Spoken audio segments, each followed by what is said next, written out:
Dans la culture wiccan, on a la conception du divin comme une association d'une divinité mâle et d'une divinité femelle, le dieu et la déesse, le couple divin. On admet la déesse comme la déesse mère, et une figure qui revient souvent pour le dieu est celle du dieu cornu. Cependant, le dieu cornu n'est pas aussi ancien que la déesse mère, alors qu'il est clair, si l'on prend en considération que le soleil et la lune représentent le dieu et la déesse, que le dieu était là au commencement avec la déesse. Pour bien faire la différence entre le dieu père soleil et le dieu cornu, voyons d'abord le cas de ce dieu cornu pour commencer. Le dieu cornu est une figure que l'on retrouve dans différentes cultures, mais celle qui nous intéresse plus précisément dans le cadre de la Wicca, c'est la figure celtique de Cernunnos.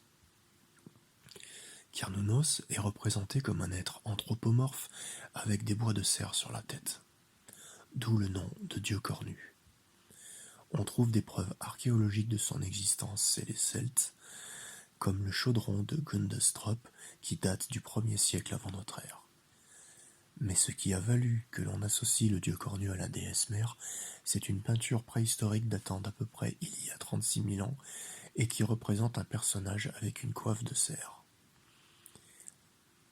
On doit à l'anthropologue Margaret Murray d'avoir identifié ce personnage au dieu cornu.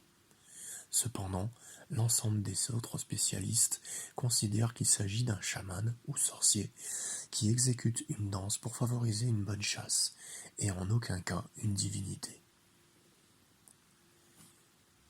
Il n'y a pas que dans la Wicca que l'on a adhéré à cette croyance que cette peinture représente Cernunnos. Les néo-druides en sont généralement convaincus eux aussi.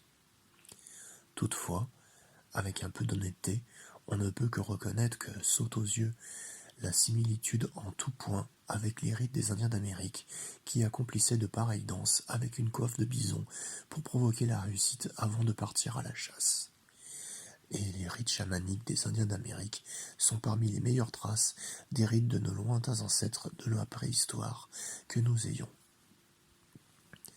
Ainsi, on comprend que le dieu cornu n'a pas une historicité si lointaine que ça, puisqu'il n'y a aucune trace aussi lointaine que les statuettes de la déesse mère pour le dieu cornu dans l'histoire. Le dieu qui est véritablement l'amour de la déesse maintenant. Puisque nous savons une déesse mère qui nous a créés, il est évident que la paternité revient à un dieu père. D'autre part, dès le commencement de la création, il a toujours été question du masculin et du féminin, le yin et le yang selon la conception taoïste. Nous avons le soleil et la lune qui représentent le dieu et la déesse. Ainsi, nous avons appelé avec émerveillement notre déesse, déesse lune, et notre dieu, dieu soleil. Le dieu père soleil est donc notre créateur avec la déesse, notre mère, et c'est lui qui est associé à elle depuis la nuit des temps. Le couple divin, c'est la déesse mère lune et le dieu père soleil. Voilà. J'espère que cette vidéo aura mis un éclairage sur cette croyance selon laquelle le dieu cornu serait notre créateur et que désormais vous saurez qui vous a réellement créé. Cela vous permettra de vous relier à vos deux véritables créateurs et non pas à un dieu secondaire qui n'a rien créé. Vous souhaitant les bénédictions de la déesse et du dieu, au revoir.